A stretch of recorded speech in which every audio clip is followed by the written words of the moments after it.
રાજકોટની સમરસ કુમાર છાત્રાલય કે રાજ્ય સરકારના સમાજ કલ્યાણ વિભાગની અંદરમાં આવે છે।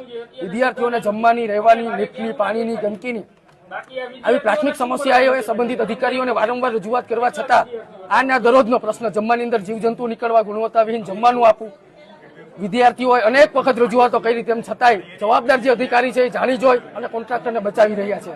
એટલે ક્યાંક ને ક્યાંક ગરીબ અને મધ્યમ પરિવારના વિદ્યાર્થીઓ 300 કિલોમીટરથી આવે એને જમવાની અંદર ગુણવત્તાવિહીન આપે એટલે એને વેફરોના પડીકા ખાઈને સૂવું પડે। આજે તમામ વિદ્યાર્થીઓને સાથે રાખીને અમે ધરણા ઉપર સમરસ કુમાર છાત્રાલય બેઠા છે। એના ડેપ્યુટી ડાયરેક્ટર સાહેબ અને જે સમાજ કલ્યાણ અધિકારી છે બંને આવ્યા છે।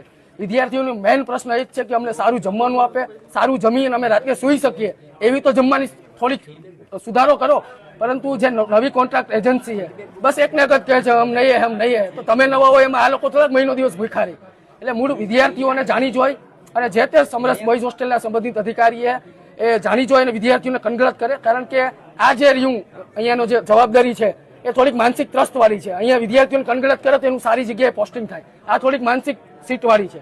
એટલે બસ જાણી જોઈને અધિકારીઓની દાનત નથી, માનવતા નથી, કારણ કે પોતાનું બાળક સારી હોટલમાં જમતું હોય, અહીંયા ગરીબ અને ખેડૂત પરિવારના વિદ્યાર્થીઓને જાણી જોઈને કનગળત કરવામાં આવે, કોન્ટ્રાક્ટર એજન્સીને કમાવામાં આવે। વાઇબ્રન્ટ સમિટ 10 તારીખે ત્યાં તમે ઉદ્યોગપતિઓને અને નેતાઓને આપજો એક જીવજંતુ વાળું જમવાનું, ક્યાં બદલી થાય, દાહોદ ગોધરા થઈ જાય। આ બસ જાણી જોઈને આજ એક કહેવા માંગુ છું કે 5000ની થાળી સોનાની પ્લેટમાં નહીં, ગરીબ અને મધ્યમ પરિવારના વિદ્યાર્થીઓને માત્ર સારું જમી અને સરખી રીતના સુઈ શકે એવું જમવાનું આપો, એ માંગ છે।